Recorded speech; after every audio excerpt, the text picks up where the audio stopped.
We all dream of something big, being a superhero or superstar athlete.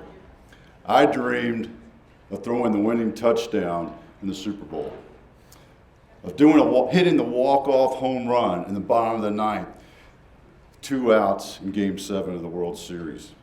I even dreamed of being that kid who uses superhuman strength to capture the burglar who broke into the house.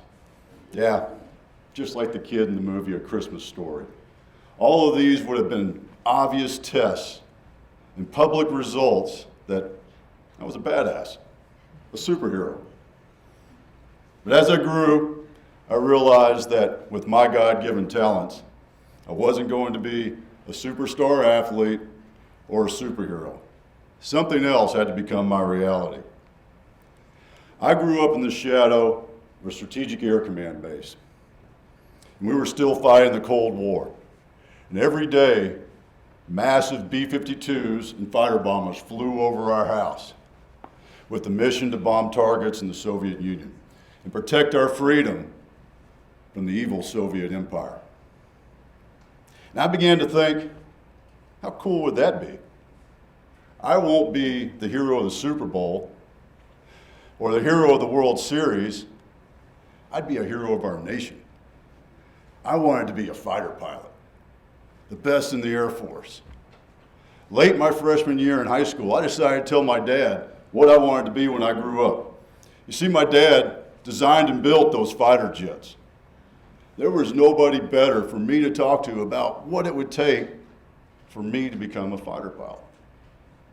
But the reality of my physical capability came to be again when my dad told me, people that wear glasses can't be fighter pilots. Another setback for me already in my very young life.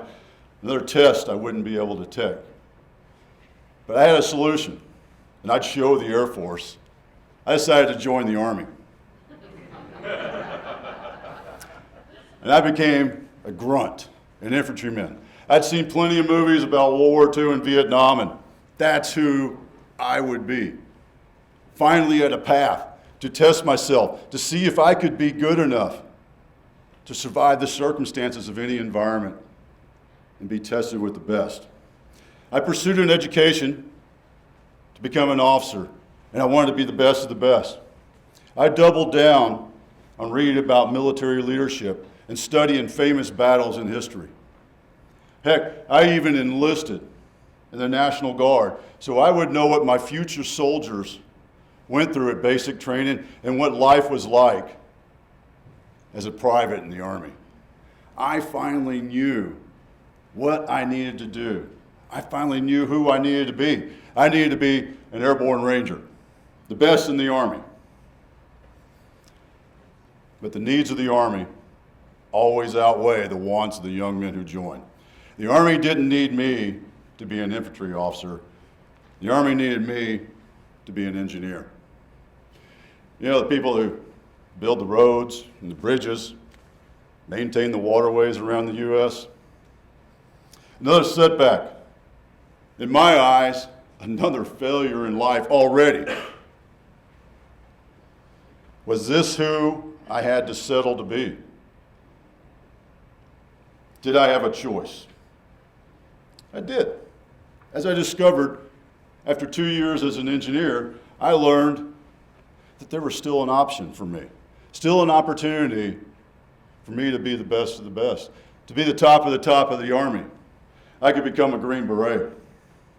I raised my hand, volunteered to be tested to see if I was as tough as I thought I was, to see if I was good enough to be the best, to allow somebody else to measure me and see if I could join them to be tested to be the best. I passed all those tests. Long walks in the North Carolina forest, lack of sleep, teamwork events, the pressure to perform, and everything we did from eating breakfast in the mess hall to late night rucksack marches. And I made it through all those tests, and I became a Green Beret. I was finally going to get the opportunity to take the ultimate test, life and death situations, secret missions that nobody else knows about. And I was tested. For my first Green Beret team, we were selected for a premier mission to work with the best from Poland and Haiti. Later, I was selected to lead a special mission of hand-picked special operators into France.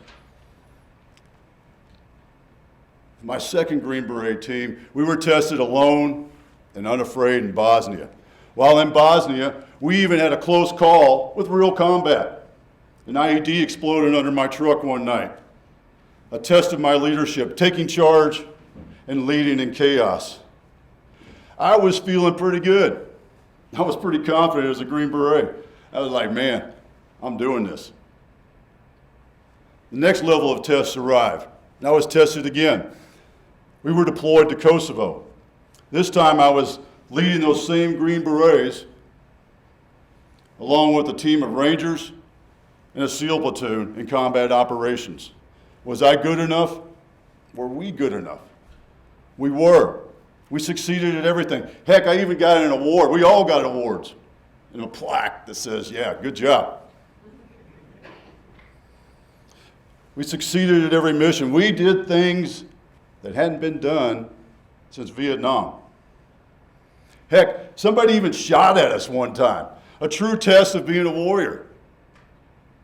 Life and death situations. We were tested and evaluated. We thought we were it. Then 9/11, oh, we changed the slides, good. Then 9/11 happened. And when 9/11 happened, the rules all changed. The things that we did as a peacekeeper in Haiti, Bosnia, and Kosovo no longer mattered. The combat ops that we did in Kosovo were nothing compared to what was about to happen in Afghanistan. We had a real threat, a real bad guy. There were guys from a brother Green Beret unit, the 5th Special Forces Group, who were doing the mission we had all trained to do. And frankly, prayed for the opportunity to do. These guys were in the show. They were deployed behind enemy lines, living off the land, melding into the local culture, and building a guerrilla force to overthrow an evil, oppressive regime. And you know what I was doing? Going to my daughter's soccer games. While those guys were in the show, getting the test that I was supposed to be getting. You see, being a Green Beret isn't about passing the Army physical fitness test, making it through selection, passing the qualification course, or even learning a foreign language. It's about being the best in anything and everything we do. We trained for the show, and the show was the true game that we strive to achieve. That secret mission behind enemy lines that these other guys were doing, not us. I like to equate this to baseball.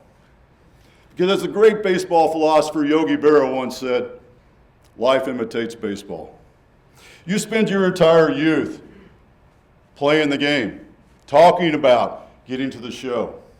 You practice, you're evaluated, you're judged, you compare yourself, and then you get drafted into the league, and the game all changes.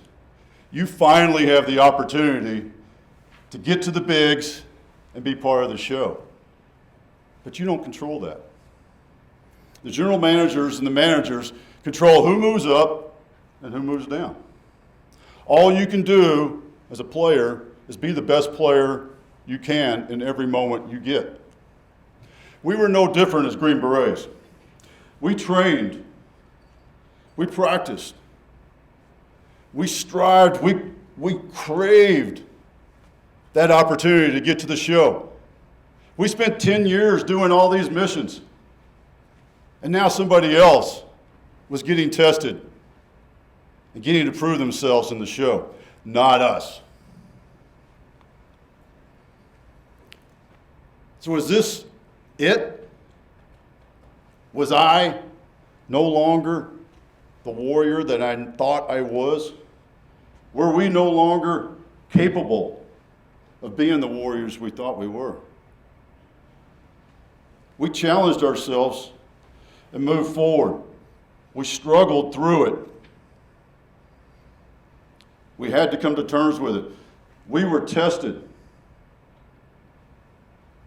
and felt left out. Was this the last test? Was this the last opportunity that we would have to prove that we were a warrior? Were we less warriors? Was I less of a warrior because I didn't get that opportunity to take the ultimate test? We struggled with that. But I tell you this, that's not my truth. I know that my Green Berets, we could have succeeded at any mission. Hell, I know I could do it right now. My body won't cooperate, though. How do I know this? With the truth that I am a leader of warriors. It's because there's only one person grading your life, and that is you. You are the only one who can determine what your performance was like. No one else can decide it for you. You see, this was instilled in me very early on in my career as a Green Beret. During selection and qualification course, every test that was given to us was administered with the standard, do the best you can. Nothing else. No scorecards, no minimums, no maximums, no scoreboard, no goalpost. Only the one standard, do the best you can. As Green Berets, we strive for that, not just in selection and the qualification course, but every day. Very early in my Army career, I was taught that I am the judge of my performance. I decide whether or not I performed as I should have, whether or not I cut a corner. As I reflect back on my life, my career as a Green Beret, I may not have gotten to do the secret mission behind enemy lines on horseback to create a guerrilla force and overthrow an evil regime that Hollywood made a movie about. But I know I always did my best. I always strived to achieve it. I know that I am the only judge of how I performed. I am the only one who knows if I spent quality time with my family. I am the only one who knows if I'm 100% engaged in a conversation or distracted. It is up to me to measure my performance. Whether somebody's shooting at me, I'm at my daughter's soccer game or son's rugby or hockey game. When we spend our lives worrying about the judgment of others, of our performance, we cannot become who we are supposed to become. When we cannot become who we are supposed to become, we cannot be successful. We cannot be happy. Because our happiness rests on others' judgments of who we think they think we are.